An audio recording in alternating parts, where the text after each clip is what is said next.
introduction of Allahu Akbar, that how it is relevant in today's India, and what's the special for this book, because there is many biographies of Akbar. What's the different in this book? Let me start with the cover page, because cover page is something very symbolic for any text. So it has an amazing cover page, and it's give the essence for someone who knows the account of Akbar. Can you please reflect on that? Okay, so let me show the cover page. Okay, this is like the mandatory self-publicity thing that every author should do. So, my book is called, as you can see, Allahu Akbar, Understanding the Great Mughal in Today's India. And on the cover is a painting from the original Akbarnama. And we took it from the Met Museum in the United States. They have the original of this, so we have taken permission from them. And it shows Akbar having those, conversations with people from various religions at the Ibadat Khana. Okay, so this is an Ibadat Khana scene, and you can see the Portuguese Jesuits on the cover. So Akbar is having these spiritual religious discourses. The idea behind the book was, of course, since you asked the question, what is different in my book? Yes. So my book is a part biography of the emperor and part commentary on today's India, or modern politics. Largely, I have confined it to India, but I have also talked about politics in other countries. So it's our times, modern times, that I'm commenting on, apart from taking a look at Akbar's life. So I'm situating Akbar in his own time and context, and trying to analyze in what ways were his challenges different, and in what ways there have been continuities from the past to our times, and how significant are the breaks. So this is essentially just to give you a grand arc of the book. A very specific incident in 2015. We had a spokesperson of the ruling party who claimed that Akbar was as bad as Adolf Hitler. As bad as Hitler, yeah. This was an introductory passage, Akbar viewing through the modern lenses, yes. Right. I mentioned that pretty much in the introduction of my book. I wrote a series of articles. So I wrote a series of articles that were published in Times of India? That were published in Times of India? Yes, that were published in the Times of India. Yes, I work for the Times of India.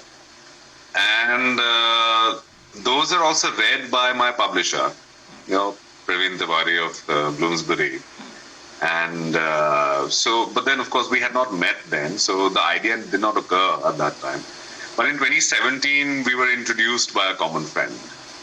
And then Praveen asked me if I could, expand, because he remembered those articles that I had written. So he asked me if I could expand my thoughts in the form of a book. So, and that's how the whole story of the book began. I thought in 2018 when we met, at that time the book was in the shape. You shared that I am writing a book. Yes. I had just started giving shape. Right, sir. So I just started giving shape to my thoughts. So, see, even when I signed the contract in 2017, the idea was pretty much vague, but I didn't have a very strong idea about what exactly I wanted to do with the book. Because the thought was fine, but then how do you go about executing it? And yes, putting it in a shape, putting it in a sequence, it's really a big matter of time, and it's a lot of hard work. By the way, in between, I would like to thank one of our friend, Kashif from United States has joined, because he promised me that he will come in the session. So I just now saw in between that he joined the session. I'm thankful to him, because he is a good critic and running other literary works. He's a founder of twocircles.net. One of the newspaper. Kashiful Huda, yes. Kashiful Huda is here in the session. And few other good history lover friends are also here. I'm really thankful to all of them, because this is a time we can use it. Okay, Mani, can we move on? At the start of the chapter, you have mentioned about one Adi Ke Munshi. So this is itself giving an example that you are talking about contemporary world.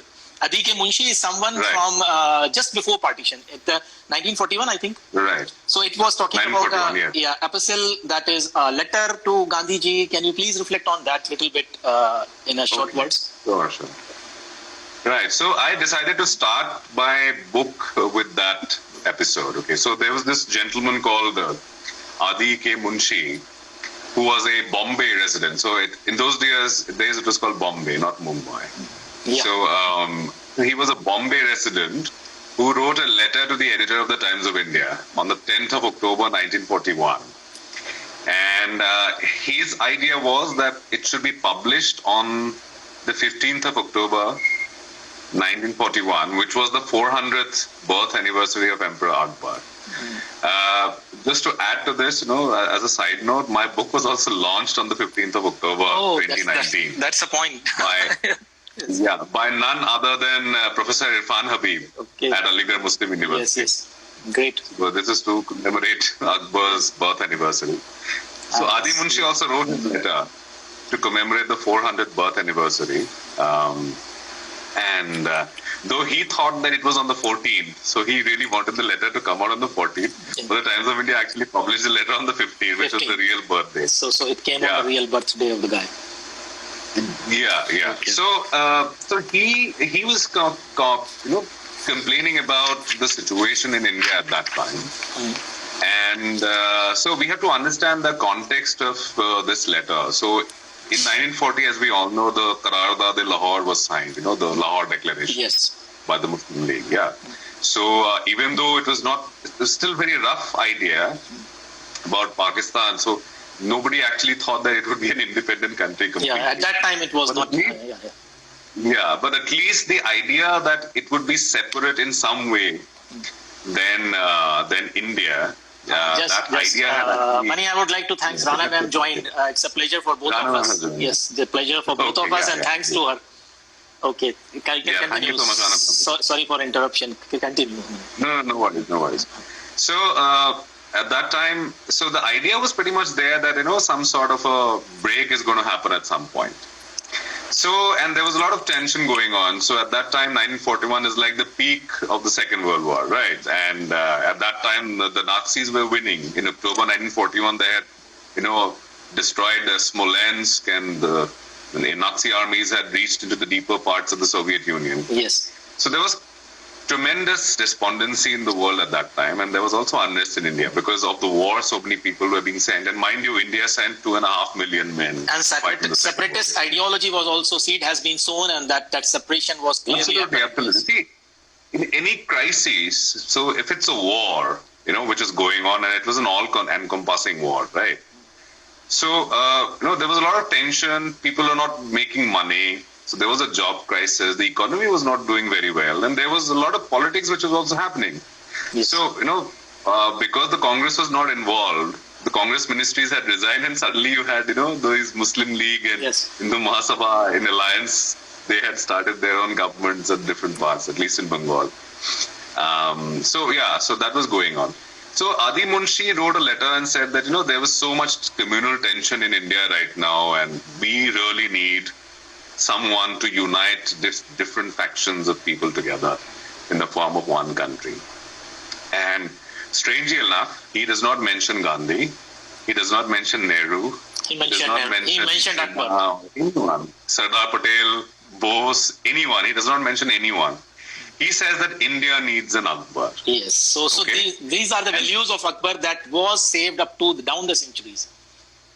Exactly. So, he called, and the terminology that he uses for Akbar is also very strange. Of course, we have to understand that, this was a kind of particular picture, a very modern sort of an image that Akbar had at that time, right?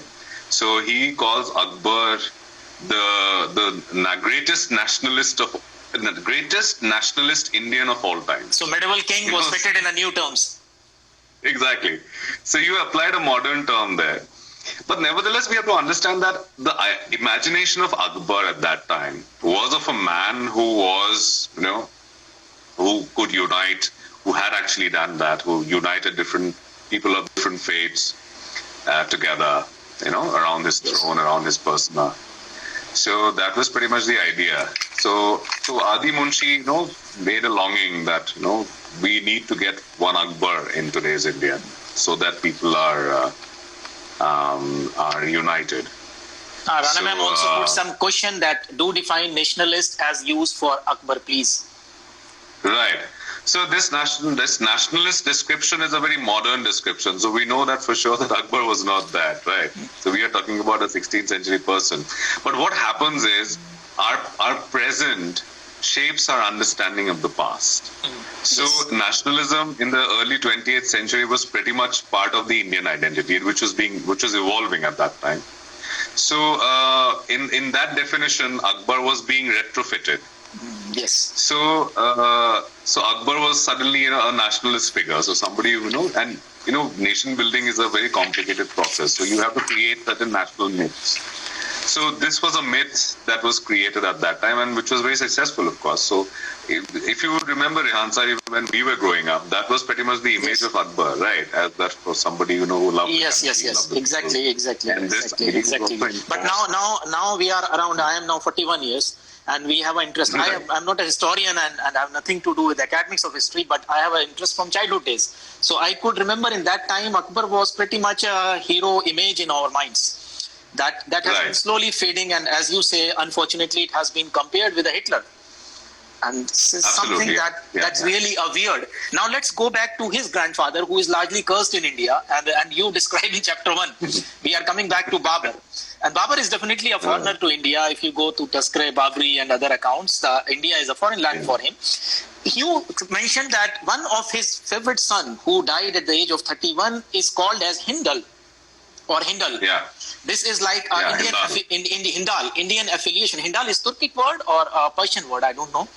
So it's a Persian can you word. please reflect on this? So this affiliation of Babur with India, how he named his one son, who is Abdul Nasir Muhammad, that giving a name of Hindal. So this is an affiliation that shows in his grandfather also. Yeah. So Babur, when he sets out on his campaign for India, and so because he's coming to India, and at that time he hears the good news that he's been blessed with another son, and so he names him Hindal, because he's going towards India, towards Hind. So that's why So their link with the nomenclature is quite old, though they were considered as foreigners. So Hindal it was a divine sign for him. Even though we have to understand that Babur did not have much faith in astrology or these, divine connections, but still, when it comes to your own life, you tend to be superstitious. I'll give you an example here. So, when Babur loses Samarkand for the first time, so his astrologers had told him that, you should not delay any further and engage the forces of Shaibani Khan. Yeah. And Babur did that, and he lost. Because right now in our country, the food politics is on the top. Food is a point I connect. City Tales, Ramin is here. We are food lovers. Right. So we know food is connecting the culture. Sometime I found Indian traces in Middle Eastern food. I walked behind and I found a food that was brought by a South Indian, and it is now common in Yemen. So it is a matabak. Matabak is a sort of omelette that is prepared with a paratha. It was brought by South Indians centuries before in Jeddah. So this is how food connect. Right. Long back, when Shah of the Iran asked Humayun to give one of the Indian dishes at that time, when they meet together I think in Mashhad, so at Imam Raza Shrine. So he asked him about that. What about that? Give me some Indian food. So he gives some sort of dal khushke you talk about. Can you please tell what is that dal khushke? Because this is again an Indianized version. Humayun didn't give them any non-veg or something. We can think about the Mughals. In the Bollywood movies, they are on the barbecues and long skewers eating a big flesh. But here you see that they give the dal khushke. Just please can you... Dal khushke, right. And I don't see any Indian equivalent which exists today, though I have given some examples that maybe it was this. So if you would read the text, you would find out.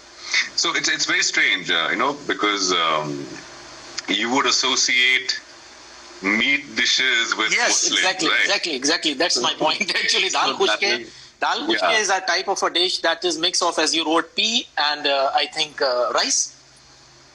Right. So this is completely 100% vegetarian, we can say. Right. And Mani. Now, interesting account about Akbar, that his affiliation with Rajputs by default is with a birth at some place, which has, Kashif Bhai says, it's like a matar pulao. So probably yes. He was born in Rajput fortress. So this was his by birth affiliation. And what was the treatment with Humayun? You see the alliances. Rajput, this Akbar's grandfather, has to fight their own cousins, or we can say the people who are ruling Thatta. Am I right? Thatta is ruled by the Mirzas, and one of the family, the very old family, Chingezi's families in Old Delhi. One of our friend Mirza Sikandar Changezi, they claim to be the descendant from that Thattas, because they have a genealogical tree. Rana ma'am described about in Shahjahanabad their genealogical tree, and they claim to be coming from Jani Khan, one who rules Thatta once before the Akbar.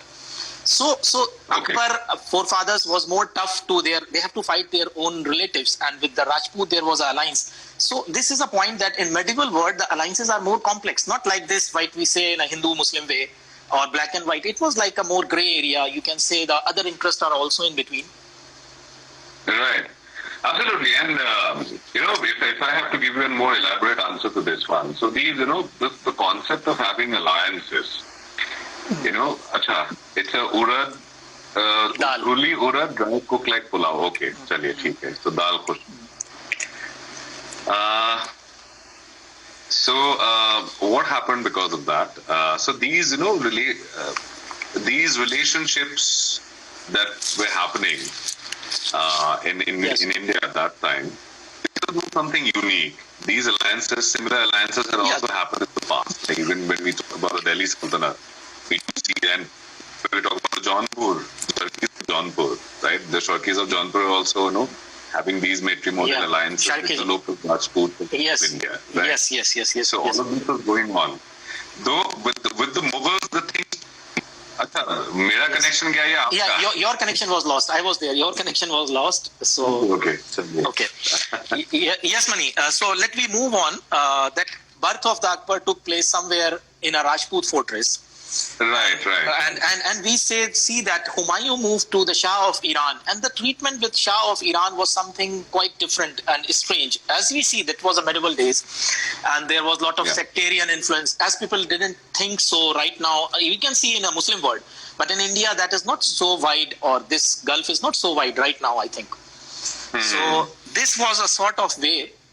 When you talk about the paintings, because that painting is quite relevant. When one painting, when Rana ma'am also says she clicked it from Iran, and one painting that is present in Akbarnama, that two are quite different of the same meeting. So in general, you talk about what is the role of painting or social impact in that days to display the information. So paintings were the WhatsApp of their time, Yes. Mughal paintings. Yes. Mughal paintings are the WhatsApp of their time.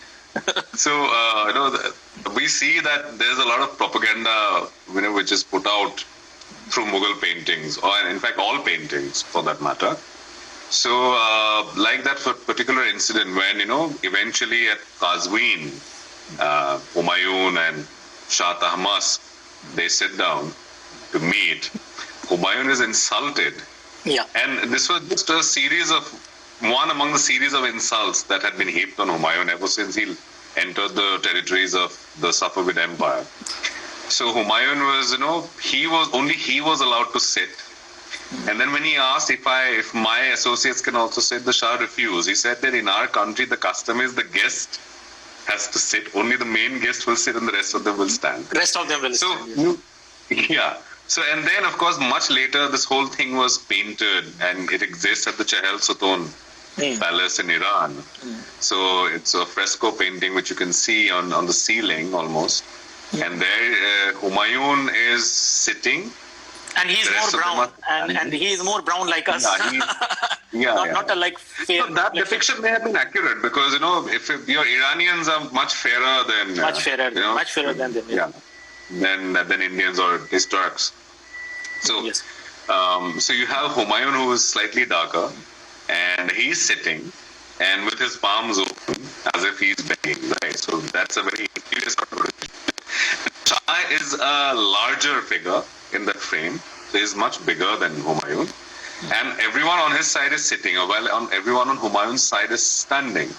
Now the same painting is painted differently in the Akbarnama. Okay? In the Akbarnama, the same scene is presented very differently, where Humayun is equal in size to the Shah.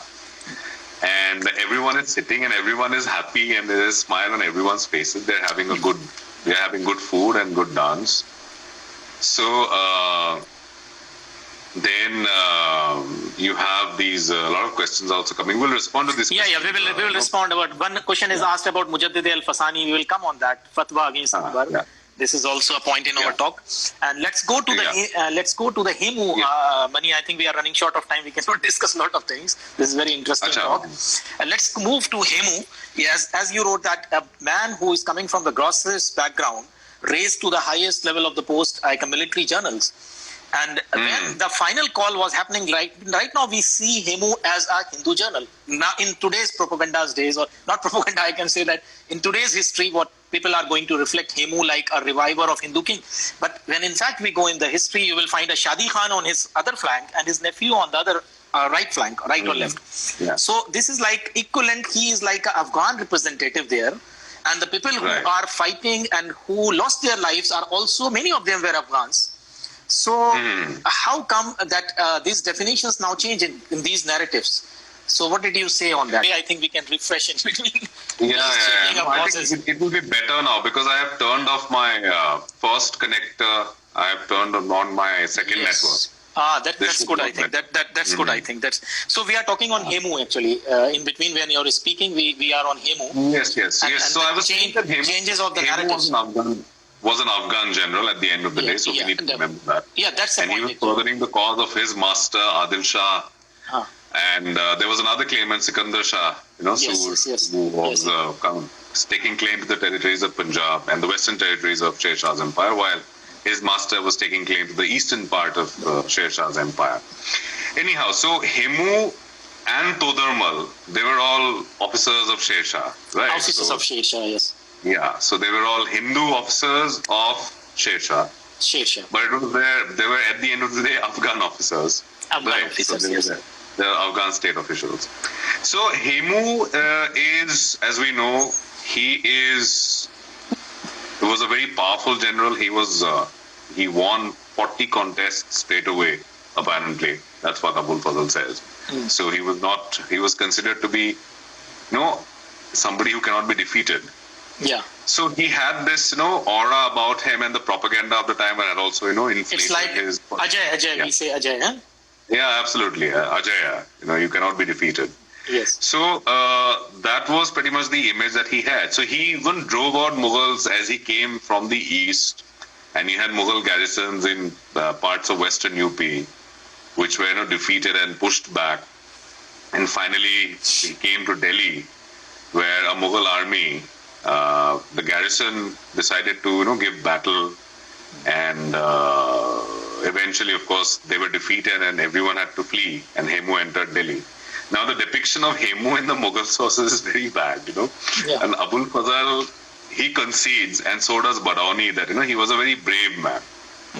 But then, of course, he is depicted in the most racist terms. Okay, so his ability is recognized, but then the depiction is not very nice. And even when you see that Akbar, he says things about, or at least Abul Fazl quotes him as having said certain things about Hemu, which are not very nice. Write a next book on Sher Shah. Kashif Bhai is sending a request to you. Write a next book on Sher Shah. Thank you so much. We'll consider it. Yes.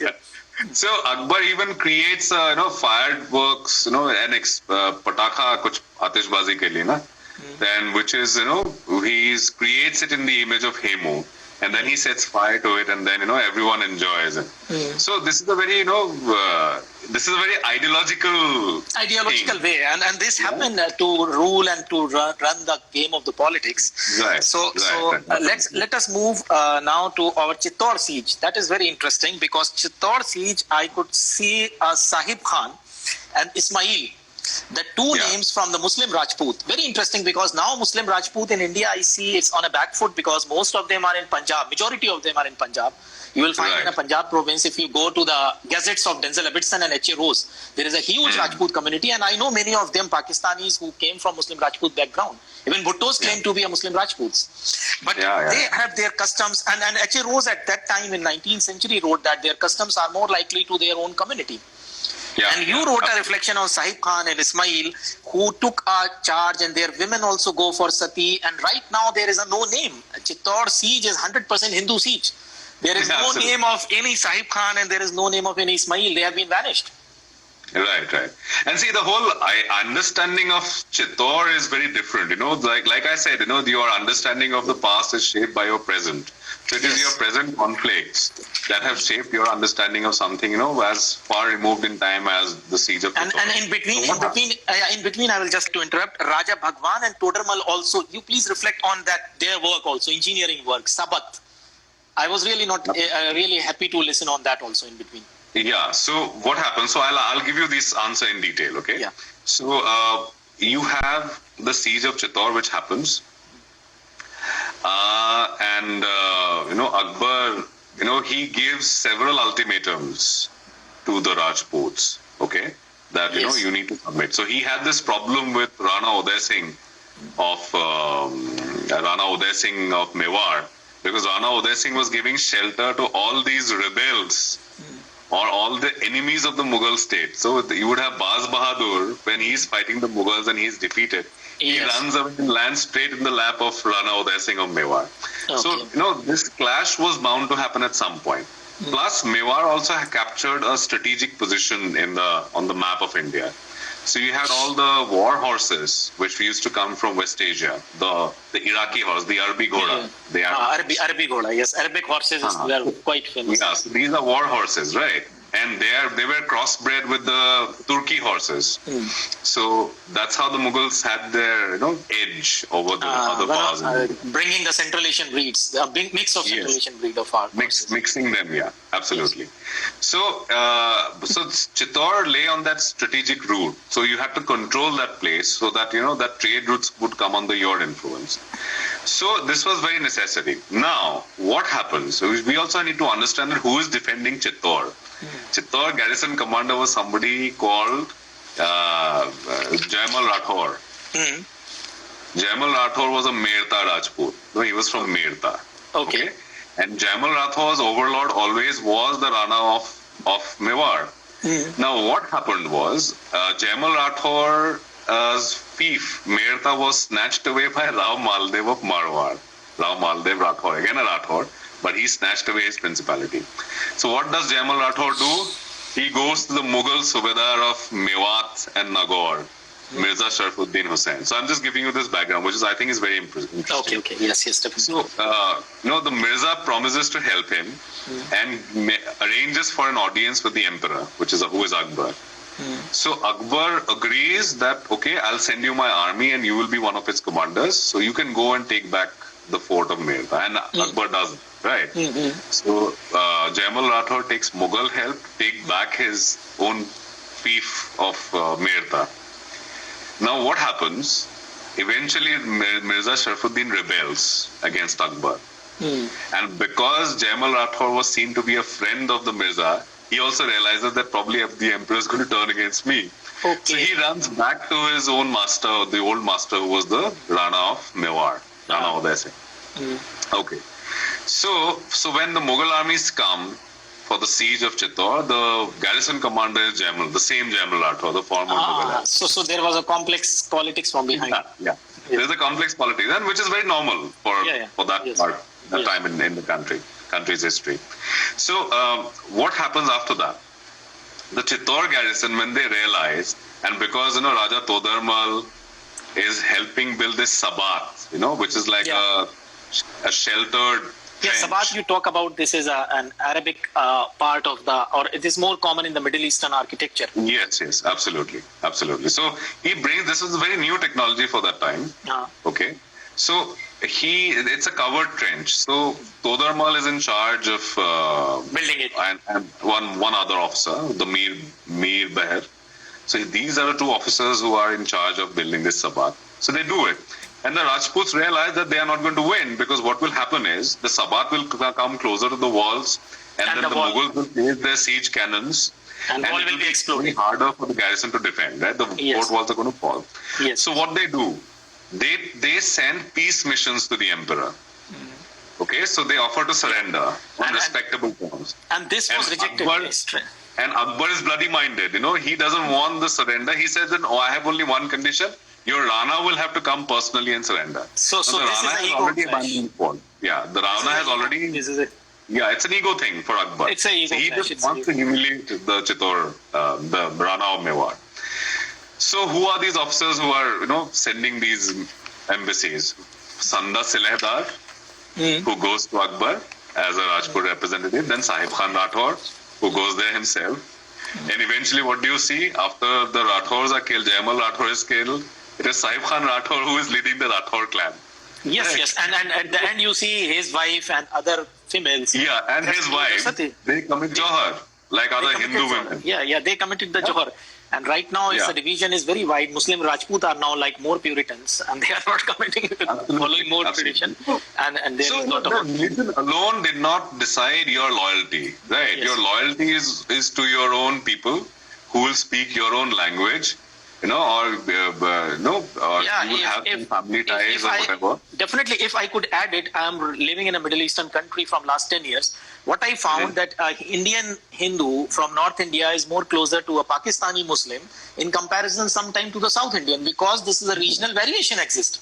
Absolutely. Language and linguistic issue. The Hindi and Urdu are exchangeable and they can exchange their points. So this is even anyone who is living in a diaspora of South Asians, you can find it like this. It's quite Right, easy. right. Yes. Absolutely. And then also Yeah. the cultures from Delhi onwards all the way up to say Khurasan at some point. Lahori is more The close. culture used to be Lahori very is more similar. close to the Delhi wala rather than inko Chennai wala. Yeah. So that's the point actually. Right. Absolutely. Yeah. So and then who is the Chittoris? They also had a whole squad of musketeers, people who are very proficient with the gun. These were all Muslims, okay, and led by a commander called Ismail. Ismail. So yes. Akbar shoots him down personally with his own weapon. Yeah, just like by he his killed- by his own musket, huh? Right, absolutely. So so you see that and these were Purbaya Muslims, they were from Purviya Muslim, yes. yeah. So Kashif bhai Akbar asked a spoke question. really Sorry, Hindustani. Kashif Okay, bhai asked a question. He used to speak Hindustani. yeah, he spoke Hindustani. He was proficient in Farsi in his own language, Turki. But he is Indianized. And Hindustani. And one interesting thing, Kasif Saab, the Bayazid Bayat, yes. in his Tazkirat-e-Humayun wa Akbar, he mentions he describes the execution of Adam Khan, okay? Yes. And in that, Akbar is so angry because, Atka Khan has been killed, who was like his father figure, and because he has been killed, and Akbar loses his temper, and then, he goes and confronts Adam Khan and calls him all the, uses all the galis, at least one of which is very familiar to all of us. It's really unbelievable. It was unbelievable for me when I was reading that. Yes. Yeah, and Bayazid, then, he describes the incident, says that Hazrat Bazaban Hindustani Farmudan, Yes. which means the emperor spoke in Hindustani. Emperor is spoken Hindustani. Yeah, so that's the language that Akbar used, in his daily life. In between, you talk many social issues and political issues. Like, for example, you took a comparison of Siddhis, means Abyssinians. We will tell you, Kashif bhai, later on that Gali cannot be told here. We will tell you later on. Okay, it's a secret. I'll have to censor myself. Otherwise, many of my viewers get offended. I have many good females and males also. So you talk about eunuchs. You talk about the role of strong Chikhtai ladies. That has a big role. That has a big role in the upbringing of Akbar. That's a social issue. Because today the picture of Muslim women is completely different. Even now about the eunuchs, an important role. And some social and cultural aspects of the book that talk about in that it is like you quoted one accused of the rape during the time of Jahangir was immediately punished, and there were some writers that was I think punished within 24 hours or within a couple of days, and you compared it with the modern time justice which took the long queue outside the courts. So can you just talk on that in general? Okay, so in general, we will have to understand that it's a very complex cultural milieu that the Mughals find themselves in. Okay, because they have their own Chagatai traditions. They come with that, which is a new addition to the composite mix which Indian culture already was. And already that their Islam is like more traditional. They are taking a tribal values also. It's not Yes, and also the quote of Genghis Khan, Chinggis Khan, this Yasai Chingizi, which says that you have to put the best man for the job. You cannot discriminate against anyone on the basis of his own religion, his own background, and all of that. So anyone from any background could actually attain a position of the state. One of our history enthusiasts, Joy, is also here. Joy, welcome. He is a very good guy. Okay. Joy Deep, he's sending a message for you. Okay, yes. Hi, Jadip. Yeah. So you have to treat everyone equally, and based on your own qualifications, you are entitled to any rank. So the Mughals did not discriminate on that. So that was a very professional concept, okay? And Genghis Khan believed in this, and which is why he had his break with his blood brother, Jamukha. Jamukha did not like this. That he raised all these people from hi. So he raised people from humble backgrounds and made them sit along with everyone else on the table. Jamukha did not appreciate that at all. So this whole thing was furthered by the Mughals, who then introduced this concept into the cultural life as well, the social life, not just the political. So you have this tremendous intermingling which is happening. Plus, already you have to understand that we are talking about Islam, and it has its own egalitarian concepts, right? So you are not discriminating against anyone. Yeah. So all of this mixes with, and then you have, So already there was this tradition, and the Mughals added to that.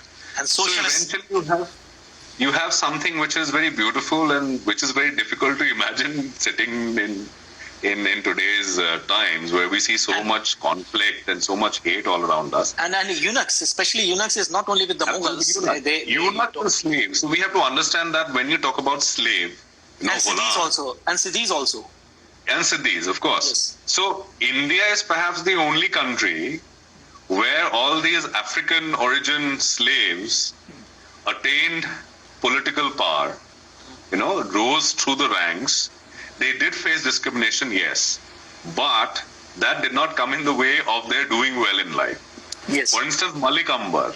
Malik Akbar is like the arch enemy of Jahangir, because he could not defeat these, Ahmednagar state. The Mughals had struggled really towards the time of Shah Jahan, that they could not take control of the Deccan. But Malik Akbar was like the constant thorn on their side. So Jahangir does these, fantasy paintings where he imagines that he has finally, defeated Malik Akbar. So his severed head is put on a spear, and Jahangir is... Kashif bhai, Siddhis are not slaves. Siddhis are not slaves. You are right, Kashif bhai. We are talking about from their African origin. We are talking about these, the term used for these people is Habshi. And some of Siddhis, some of Siddhis, I have read their claim that they are Sayyids also. So this is a like of a respect. So they came from a good background, but they, being of their Abyssinian origin. But originally, at least all of them came as slaves. Yeah. And when they came, they were brought in by these Arab merchants who brought them from, parts of Africa. And then they landed on the Gujarat coast. And eventually some of them became independent. And now you will still have that the Siddhis of Janjira during the time of the Mughals were a force of their own. Yeah.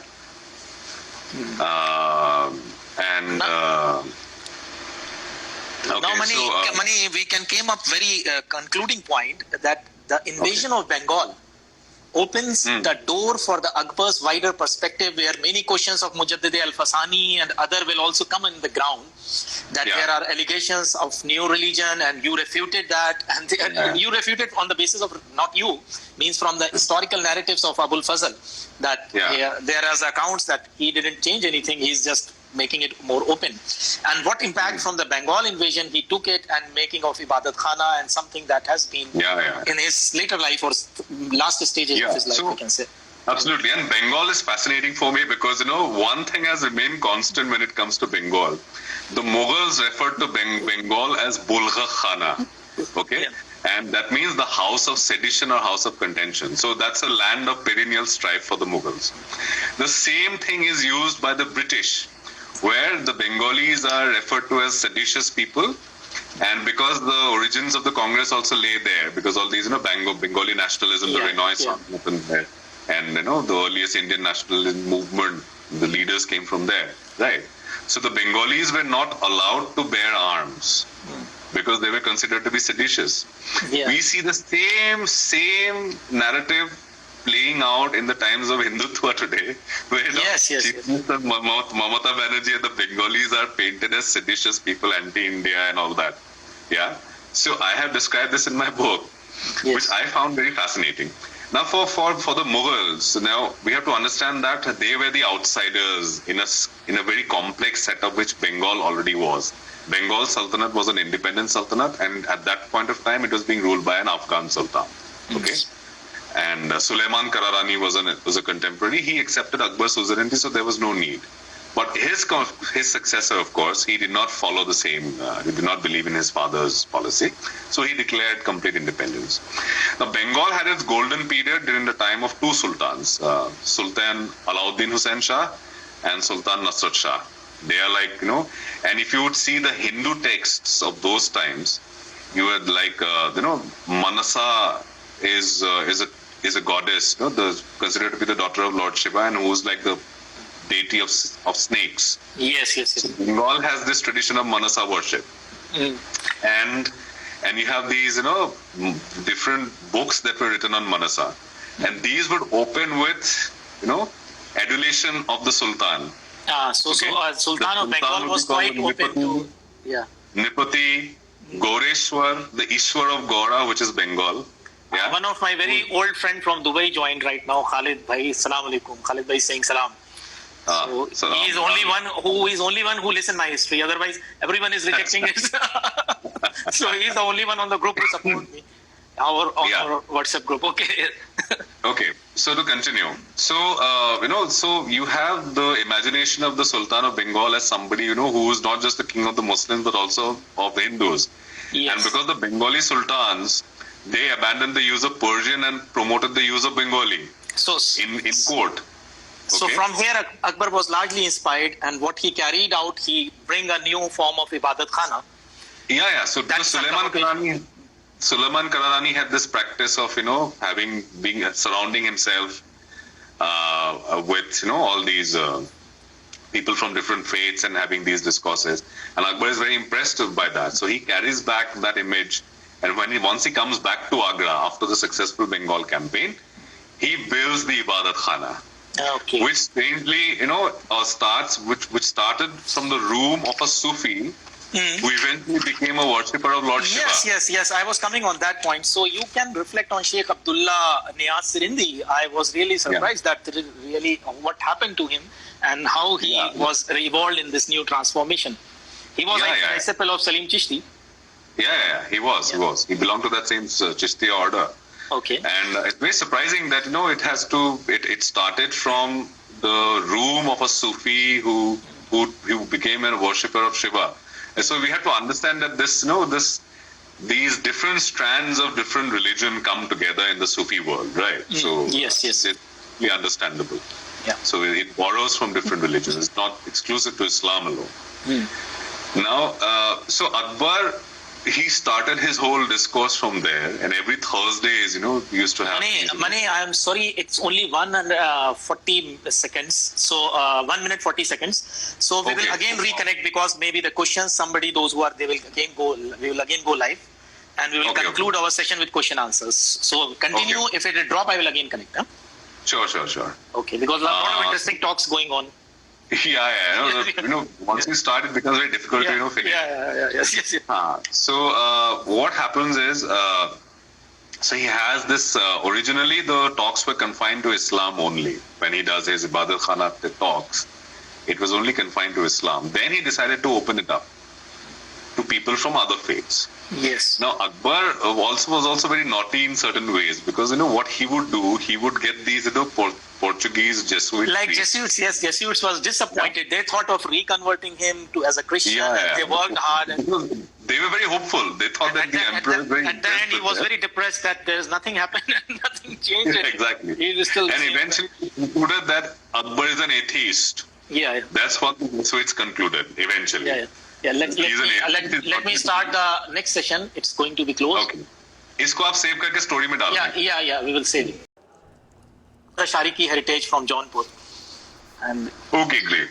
his handle is by Delhi Darvish. He is a very good photographer. Acha. Oh, great. Yes. So We were talking about Ibadat Khana. Ibadat Khana, right. So, Akbar also has very, these, very naughty ways of, dealing with people, whom he does not agree with. Yes. So what happens is he gets the Jesuits to counter the ulema, so he will make the Jesuits post very tough questions to the ulema, and then the ulema would struggle to answer, and Akbar would really enjoy. Yes. He enjoyed it. And he would do the same thing to other people of other faiths as well. So, and at the end, Akbar is shown as the man who would eventually end all conflicts. So, these would lead to heated discussions, and then Badayuni fears pen is going to give him a lot of absolutely. Badayuni is completely scandalized by whatever happens at the Ibadat Khana. He says, yes. And because now there are Hindus who are, participating in these discussions, and then there's this particular talk about, one of the nobles of Akbar, because there's a discussion going on a particular surah, and then he says that, the Rasulullah also loved the cow. Yes. Badayuni cursed that guy. Such a stupid discussion is going on, and then they are talking on that issues. Even though I visited, and apparently everyone laughs at him. They says that kya bewakoof aadmi hai. By the way, I visited Badayuni grave. It's located in one of the corners of Badaयूं, outside Badaयूं, on one of the road, and it was his personal orchard at that time. Now a part of a field owned by a Hindu, and he leave a space for a grave. And you can see that it's a completely Puritan. There is no tomb, nothing. Even at that time, this ideology was not born. Everybody is making a huge tombs. But Badayuni grave is quite simple. It's a concrete. Cenotaph is there. It's not like a mud grave. But you will find the Puritan reflection even on his grave. So it's a. But I also feel a bit sorry for Badayuni, because what happens is eventually, he suffers quite a bit. Yes. Because of his ways, and because the emperor is not approving of all that. Yeah. And even Abul Fazal and Sheikh Mubarak and all these people, Abul Faizi, this whole clique of the so-called progressives of those times. Yes. They treat Badayuni with contempt. They call him that, you are a fanatic. You rejected him. Yes. And eventually, Badayuni is forced to, forced to leave. Yeah, and he passed his last days in Badaयूं writing his compilation, I think. Absolutely. So he had a very tragic end that way, because the emperor though liked him, but then of course uske baad, and that's why he published his book after the emperor passed away. Yes. Otherwise his head will be chopped. Now you talk about cow as a political animal. And definitely in these days, cow is a political animal. There is unfortunately a lot of lynchings associated with it. But when we go back, even in the days of Akbar, the cow was used as a political animal. That's interesting. Of course. Absolutely. And I have described this incident because this is also will answer one question that you had asked me earlier, and which I could not sufficiently address. Why was Humayun in the desert? Out of all places, why did he find himself in the desert? That's because Rao Maldev Rathore of Marwar had invited him. Yes. Because his idea was that together they will form some sort of an alliance and take on the might of Sher Shah. But because Sher Shah, bullied him and forced him not to give any shelter to the Mughals, that's why he decided to, let go of this opportunity, and then he asked Humayun to leave his territory as early as possible. He said that the alliance is completely off. Now, because of that, what happened? So he was looking for an excuse, of course, somehow to get rid of the Mughals. And Humayun's troops presented that opportunity, because during that during that march, Humayun's troops slaughtered a cow, which was probably part of Humayun's own pack. Okay. But suddenly, he used this as an excuse, the Marwar king. And, people were completely scandalized. There has been a cow slaughter in our area. So these people are like mechas, they are the outcasts. So what happened as a result, the people, the villagers, they fill sand in the wells. So that they cannot eat, yes. So they drink. cannot find any food, they cannot drink any water. They cannot drink. And Hamida Banu Begum at that time was heavily pregnant. Yes. So for her, it must have been a tremendous, tremendously painful thing to march in the heat of the desert without any water and being pregnant. So you see that the Gaurakshaks of the time, they played their part. Yes. So when everything else failed, slaughter of a cow was used as the reason to drive out the Mughals. Adi, we will come to your question. I saw your question. Why Akbar choose Salim? We will come at the end. Yes, this is also relevant, not out of context. This is concluding statement in his chapters. Yes, sorry, Mani. Yes. So now even in the 16th century was a political animal. So it was a political animal. Now, very interesting is about Gujarat. Gujarat was like a different word. At that time, it has connecting with Portuguese. It was connecting with Ottomans. Ottomans played a big role in the seas. You know that till the arrival of the Britishers, Ottomans was once the masters, and they were fighting with the Portuguese for the control. And then there were rich merchants among Boras, Parsis, Jains. These all are the merchants that are making Gujarat prosperous. And Gujarat, I was attending Moin Mir conversation. I didn't read his book. That is all about the Surat and how it happened later on. So your interesting account of Gujarat from the Akbar's point of view and hunting of Mirzas there. That's also very important. His relatives. So he is not tough only with Chittor. He was tough with Mirzas also. So this is a point at some place you find him a very staunch king.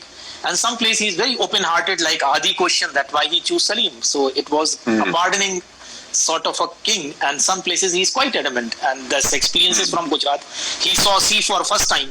It's really something a big surprise. Yeah, and he took a ride, a ship ride as well. He took a ride on a ship. This is something for him. Really, we can go on a space shuttle, something like that at that time. Yeah. So he was very pleased with whatever he saw, and at that time when he was there. All these, merchants, foreign merchants, they came to him, paid obeisance, gave him gifts, and asked for trading concessions. So all that was happening. So Gujarat, as I have mentioned, was always an Achhe Din state. And it was always very prosperous, and especially the Gujarat Sultanate was very powerful. It held on its own. And sorry, Mani, Sikandar-e-Sani also comment on that. Sikandar-e-Sani comparison with the modern time, that is very interesting. Yeah. See, because first Prime Minister and this Prime Minister and Sikandar-e-Sani comparison, you made it in the same context. Right. So, because when Akbar conquers Gujarat and the news reaches England, and Queen Elizabeth I, she sends him a letter and she addresses Akbar as Lord Jalaluddin Akbar, King of Kambaya. Kambaya means the port of Bombay, right? Kambaya. That means the King of Gujarat. So he is referred to as the King of Gujarat. Akbar is not referred to as the Badshah of Hindustan or something like that. He is referred to as the King of Gujarat. Okay. So I have given this example where our present Prime Minister is often mocked for being the Prime Minister of Gujarat. Yes. So so in two different eras, what has happened to Akbar it was a compliment for Gujarat. What happens for our present Prime Minister is actually an insult. So, two different ways of looking at the whole thing. So, Gujarat Sultanate was humbled because towards the end, of course, there was so much intrigue which was happening and there were rival factions in the court. And the king himself, the Sultan himself, was somebody who was considered to be illegitimate. And the Mughal sources, so his name was Muzaffar Shah, but the Mughal sources refer to him as Muzaffar Gujarati. Muzaffar Gujarati. The Shah is not you. Yeah. Because Shah would mean that you are equating him with the Emperor, Akbar. So very carefully everyone refers to him as Muzaffar Gujarati, not Muzaffar Shah. So he has a bad end, and then at that time also the Mirzas who had rebelled, they had taken help and entered central India, and then from there they went all the way to Gujarat. So in Gujarat, Akbar fights the stronghold of the Mirzas, and eventually Surat is their stronghold. And in Surat, what happens, because now they are, in a siege, so they appeal to the Portuguese for help, the Mirzas. Yes. And the Portuguese fleet comes, hoping that this is another Indian army which they will be able to, humble with their own firepower. But they are surprised to see that, Akbar has his own firepower, so they refuse to engage. They refused. Instead, they come to Akbar and submit to him and ask for an alliance. And Akbar also realizes that the Portuguese eventually are the masters of the high seas. So he was interested in the sea voyage and merchandise and all the business that was flourishing there. Yeah. So Akbar was very pragmatic that way. So he does not unnecessarily fight the Portuguese. And eventually that's how the relationship became with the Portuguese. So the Portuguese would, give safety or give escort to Mughal vessels that went on trade to the Ottoman territories and back, or people who went for Hajj. So it will be the Portuguese merchantmen which will go along with the Portuguese warships. And by the next time we saw Jahara own the big ship is the son of the daughter of Shah Jahan. Yeah, She was Jahara having one of the biggest vessels that's taking export to the England also.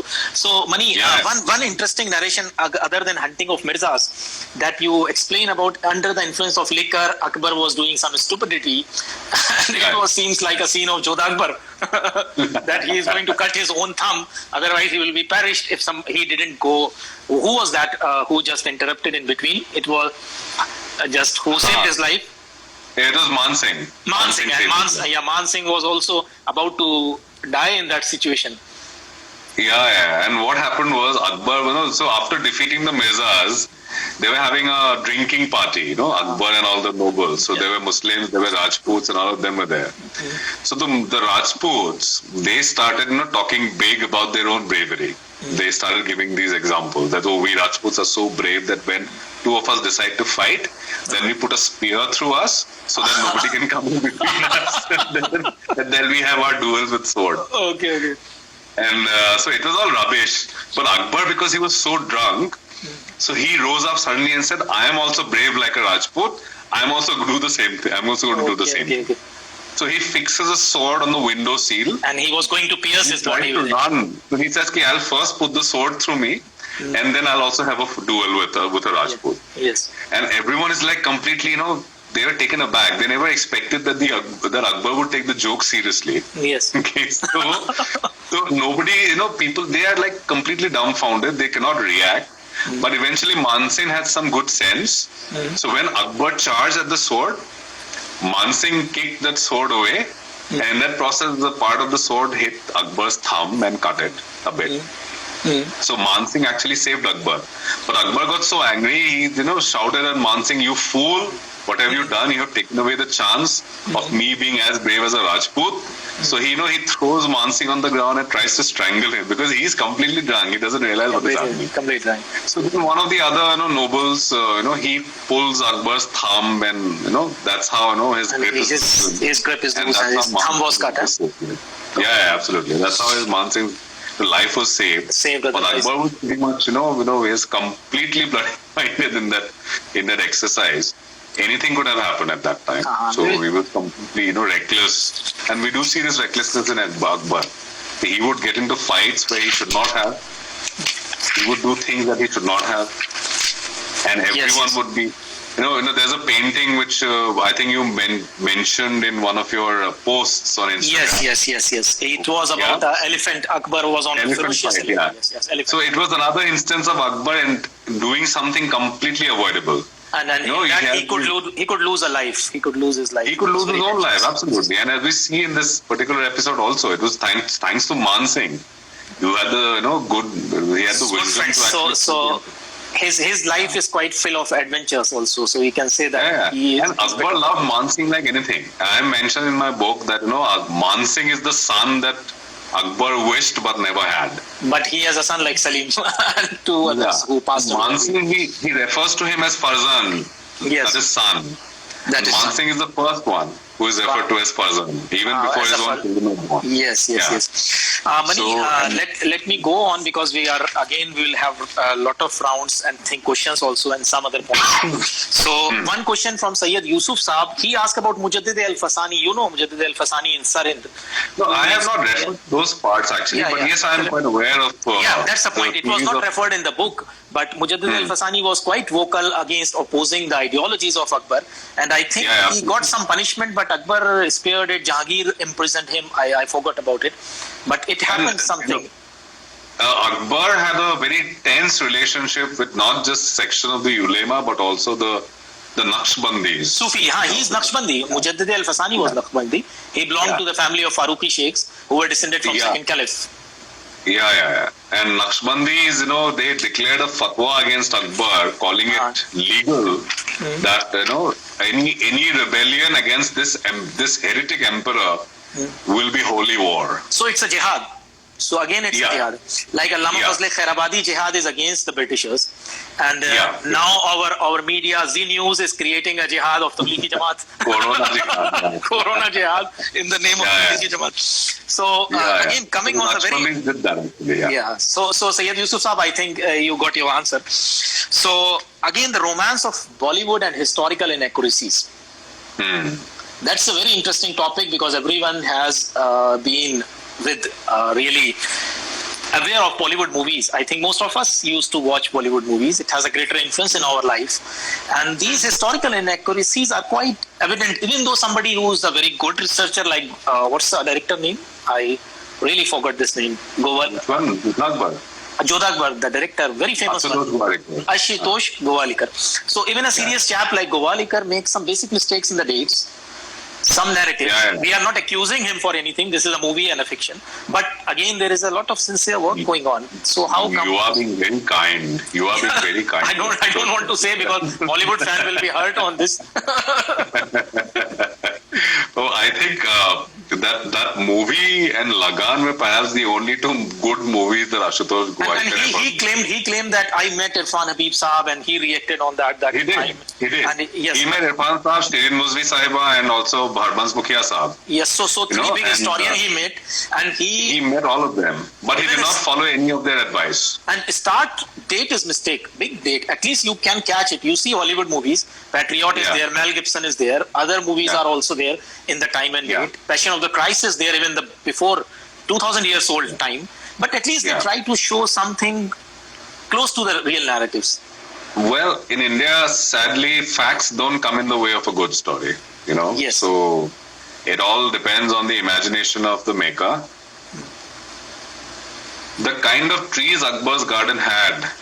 This is Qasim I have not really researched. That's his core area, of course. Qasim Saab's nature walks are one of the best in Delhi, and I would like to recommend them to anyone. And I have in fact written about one of those walks that I was part of. Once Corona will be over. So Qasim Saab recognizes, even the weirdest of plants and flowers. You just have to show him a flower and he'll tell you that, okay, ye wo hai, ye wo hai. So it was good fun. So any separate department for gardens and nature? I don't think so.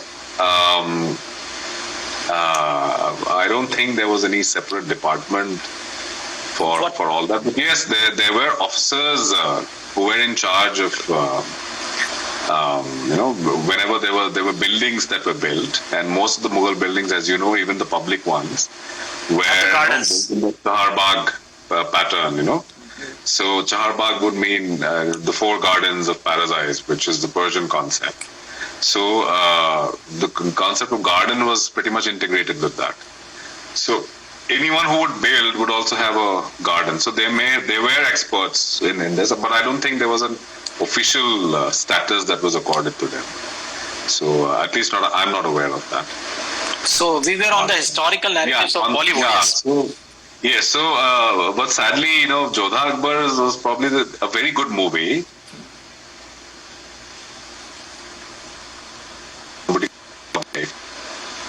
The Rajput woman being referred to was either called Abai or Heer Kanwar. Yes. She's referred to in Mughal records later, of course, as Mariam-uz-Zamani. Mariam-uz-Zamani. So, Mariam-uz-Zamani.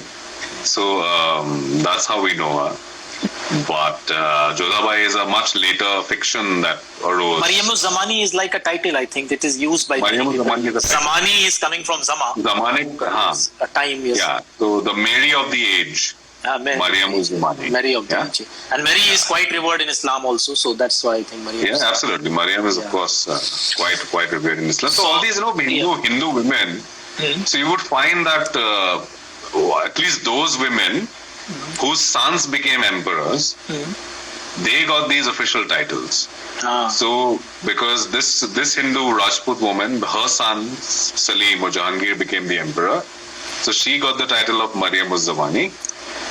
And Shah Jahan's mother was Jagat Gosai. Jagat Gosai's son Khurram became Shah Jahan. So she became known as Bilqis Bano Begum. So you had the Bilqis Bano Begum, yes. Sheba of the age or something like that, yeah.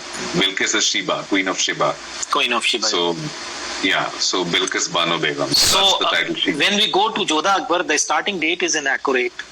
There are absolutely. Other many inaccuracies that can be solved with a simple research. Even with the Wikipedia research, it can be solved. Unfortunately, at least Jodha Akbar was still made back in 2008.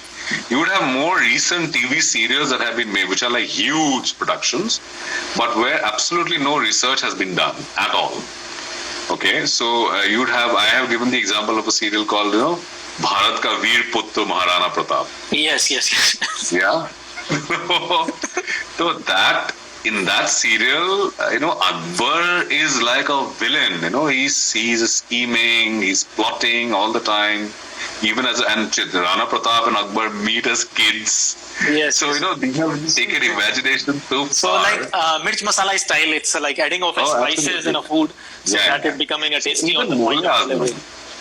Even Mughal-e-Azam also has a lot of inaccuracies and fiction. Absolutely. So Mughal-e-Azam is like the gold standard of any period cinema, right? In India at least.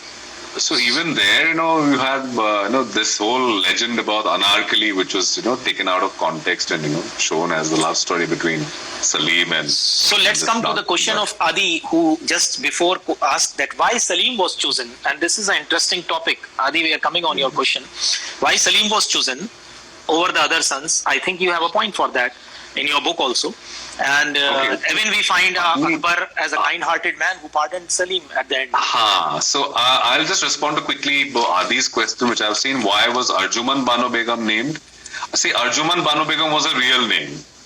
She was named Mumtaz by Shah Jahan because she was like the chosen, the Mahal ki zinat, like the ornament of the palace. So that's how she was named, because he loved her a lot. So she was a very special woman for him. So he named her such. So her real name was Arjuman Bano. Okay, so it's not the other way around. Anyway, so coming back to your question. Topic of Salim. So why was Salim chosen? Well, we don't know that. Yes. Because as far as we know, Akbar was seriously disappointed with his son Salim, right from a very young age. Okay, because Salim would not listen to his father, so he was asked to be he was made the Subedar of Ajmer. He was asked to be there, and without telling his father, he moved to Allahabad without any official appointment. So he did all that, and then of course he rebelled against his father, right, when his father was still alive. So he was already 30, his father was still alive. He didn't want to take the chance, so got frustrated. He decided to rebel against his own father. So Mughal-e-Azam at least show one reality. In all the fiction, there is one reality that he rebelled. He rebelled, yes, but not for love, but for his lust for power. Not for love. Lust for power. That's the reason why he wanted to, is to be the emperor. So what he did to hurt his father, he assassinated or got one of his associates to assassinate Abul Fazl, who was like the closest friend of the emperor, just to hurt his father, just to spite his father. So, and despite all that, Akbar forgave him, obviously, because it's his own son, right? So you would always choose your son. But of course, there was a lot of politics which was going on in the court, where one faction, the more dominant faction, supported Salim's son Khusro. Okay, so Khusro was like the blue-eyed boy, even of Akbar, because Khusro was like very decent, very well-mannered, very well raised by his mother. So there was a chance that grandson could come to the crown. Grandson could have come to power. Yeah, grandson could have come to power had Mirza Aziz Koka and Raja Man Singh succeeded, because Khusro was the nephew of Man Singh. Okay, so he was Man Singh's nephew, and Aziz Koka was his father-in-law. So they both tried to, prop him as the successor of Akbar. Now Akbar's end is almost sudden. So he has a bout of dysentery, and suddenly over 12 days, he loses all his strength, even his power of speech, and eventually he just motions that, and it is interpreted as he giving his consent to Salim being the emperor. Emperor. And there was no other choice, either a grandson or a Salim. There is no other choice, I think. Yeah, I mean, obviously, it had to stay within the family, right? And Akbar's other two sons were dead. Now, so I think other two sons were dead in his own lifetime, and that was the reason why he fell ill in the first place. I think we will come to the concluding session of our talk, where now some serious talk about educational reflections. You talk about in your book at the starting points that the curriculum what we have is my interesting topic, that it's quite didn't give you the cognitive challenge. It's like a rote learning. You have to read 10 points, 20 points. That's why history was my favorite subject also in my school days. But there was like a mugging up. Many of my friends didn't like it who like maths or science. So it is not interesting as we are discussing it now. So absolutely. So that's we have all been through the process where history has completely, at least the classroom teaching of history has completely bored us, right? Yes. Which is why वो कहता है ना हम दूध के जले हैं छाछ भी फूक के पीते हैं। तो खुद इतने बोर हुए पढ़ते वक्त कि अब कोशिश कर रहे हैं कि लोगों को थोड़ा इंटरेस्टिंग तरीके से समझाएं। तो that's why you were right, and in my college life I saw that the university had pretty much made up its mind. So there was a fixed template, so all the questions used to follow that template, and there were a lot of binaries that were thrown around. Okay, so for instance, you would have a question on Shah Jahan inherited all the cities in red sandstone and left them in marble. So you are supposed to describe how he inherited red buildings from Akbar, and these were masculine architecture, and how he replaced them with white marble buildings, which was feminine architecture. Feminine architecture. So, the template hota tha where we used to describe 20 points ke hote the. Yes, long questions. Or a question like, Deen-e-Ilahi was a monument of Akbar's folly. Yeah. Explain. Yeah, so the university pretty much knew that it's monument. But this is not a problem, I think, only with the history teaching. This is a problem of our educational system. When we come to the medical teaching, you go to the engineering teaching, it's all like this. We are not evolved too much to focus on communication, to focus on cognitive challenges either, because it's the number, size and more bureaucratic nature of our education that we inherited from Britishers. But the time has been changed, the UK has been changed, but we are still on the same pace. Absolutely. That's the reason. Only yesterday I put up a Facebook post because I saw a television program, on an Assamese news channel where, these kids are being taught, these online lessons, are being broadcast for the benefit of children who are suffering because of the lockdown. Yes. So it was on Indian culture, and then the teacher made certain outrageous claims, which is very alien to the discipline of history. Yes, this is something related to our education environment in general. Yeah. So they said the teacher said that because of the Muslim invasions, the Hindus were defeated, and because they were defeated, they focused more on culture, literature, and poetry, as if Hindus were doing only that because they were defeated. Yeah, they focused more on culture, literature, and poetry because they have nothing to own. Huh? So this is and another claim was made that Indian culture was so robust that it was not impacted by foreign invasions. So all of that we know is rubbish. These are all lame excuses that has been brought up. Your book was in the first chapter ended with like doting husband, indolent father, good boss, and a great king. So this is like in few words, if someone like you who work on Akbar define it, these are the words that you try to fit that guy in the today's age. Please just add few words on this. Yeah. So, Akbar was somebody who was, he was troubled as well as delighted by, he straddled two worlds. One was a spiritual world, and the other was a mortal, more violent physical world. On the background. Yeah. So, and he was delighted and troubled by both the worlds. Okay, so even the spiritual world delighted him and troubled him quite a bit because there were so many fatwas that were declared against him that because he had crossed the line according to many, many Islamic scholars. Yes, absolutely. So, and he did certain things, so these were like, you have to understand that that the kings, they may have their own faith, they may have their own religions, but of course they are kings, and Akbar was like a paternalistic king, right? So, he is treating his subjects as his children. So when you hear Akbar, or how Abul Fazl quotes him, you think that it's a father who is talking to his subjects. Because Akbar also says very strange things towards the end of his life. So when the Akbarnama or Aine Akbari is being written, it's 1590-95, that's the period, right? So Akbar is old at that time. So Akbar says that, had I been wiser in my earlier age, I would not have married any woman of my empire, because my subjects are like my children. So the women of my empire are like my daughters.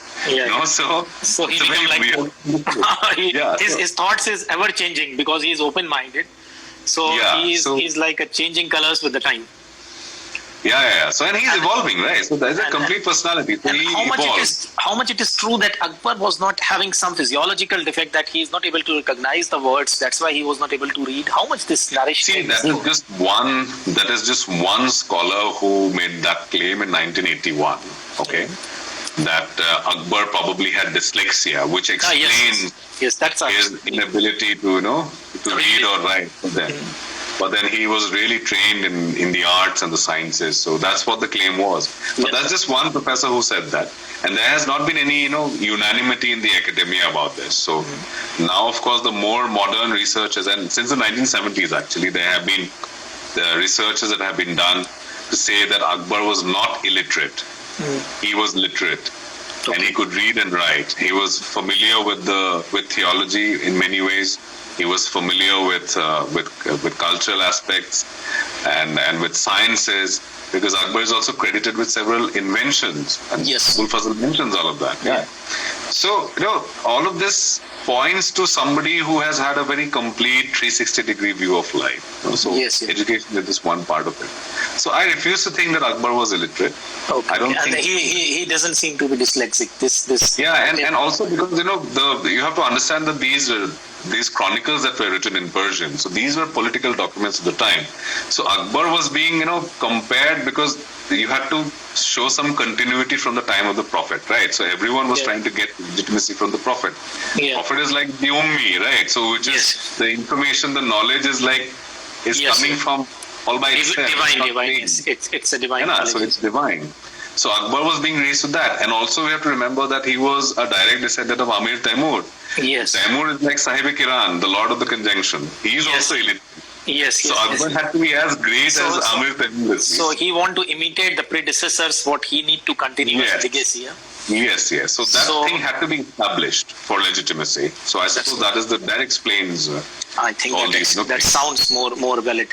Mani, I think we have answered all the question. Any question left in your mind or anything? Just those who have not read this book, I think if they are in love with history, they can buy this book and they can read it. Can I just plug it one thing? Yes.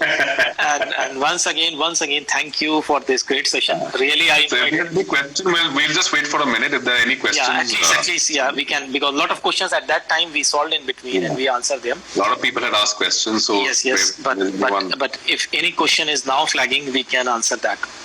Anybody has any question in mind, I would like to answer. But I think our first experiment was quite successful. We will continue with this series, and probably we are planning or some other plan. I send you the message for Friday.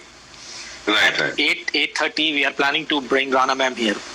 Oh, great. For Shahjahanabad. So she also asked that if any chance that Mani can also come in. So I will try that, like 10-20 minutes. I will continue.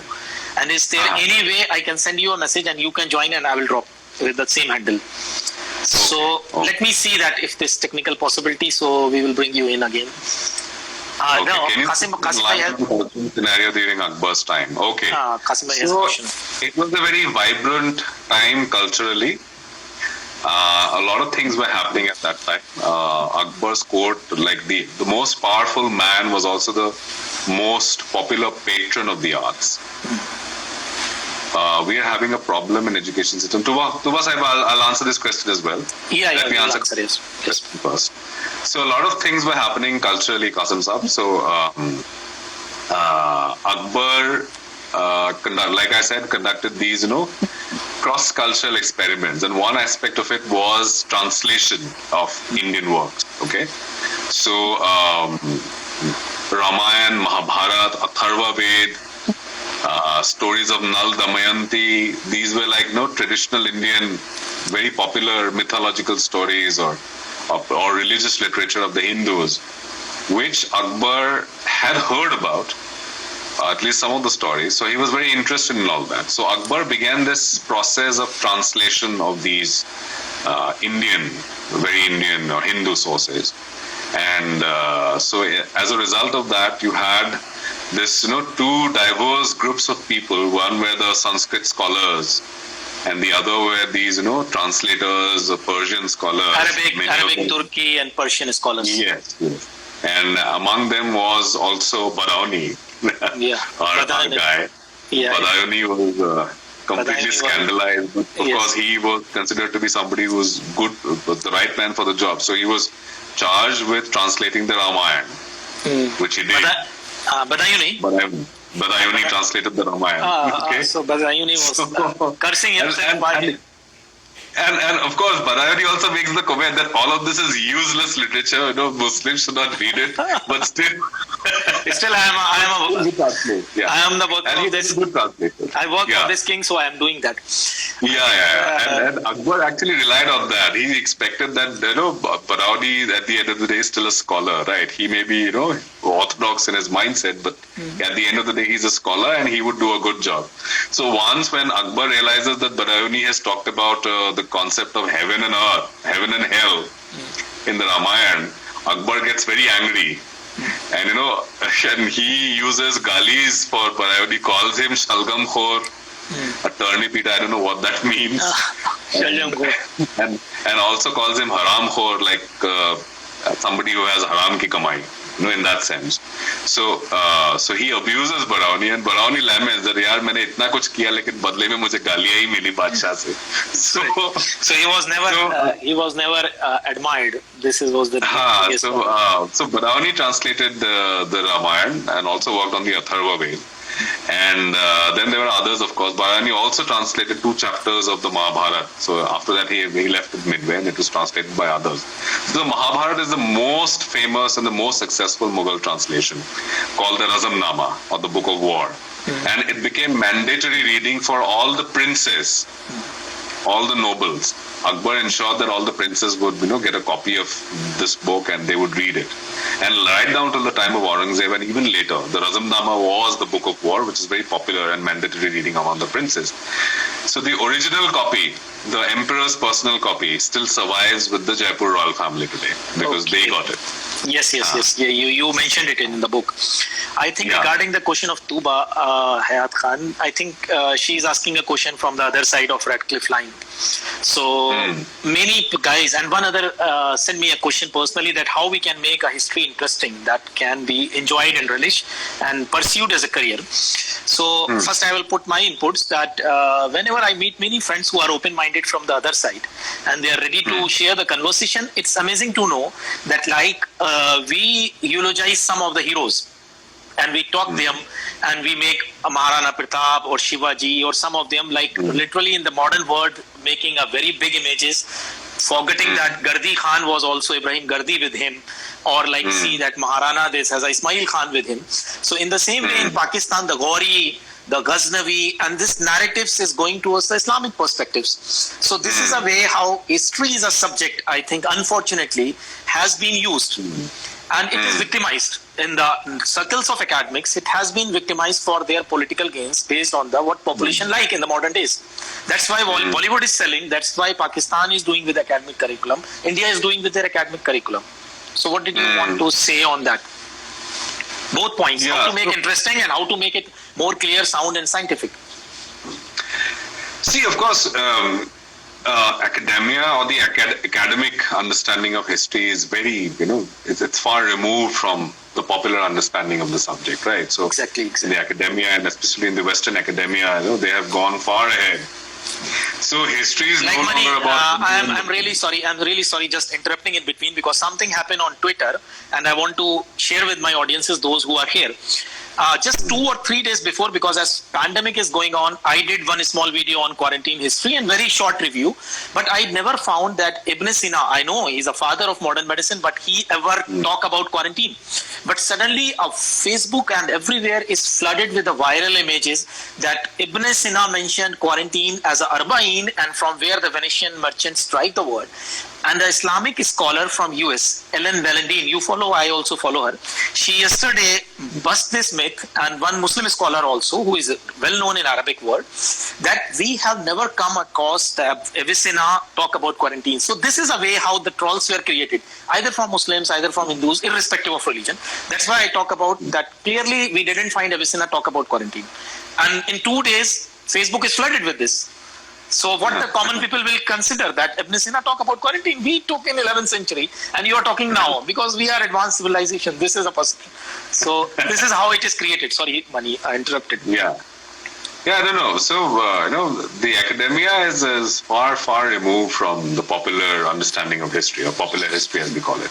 So, it has moved on from talking about religions, or understanding communities through their religions. So their history is not real history is no longer about Hindu and Muslim. It may have been the case in the 19th century or the early 20th century, where there was a need to portray.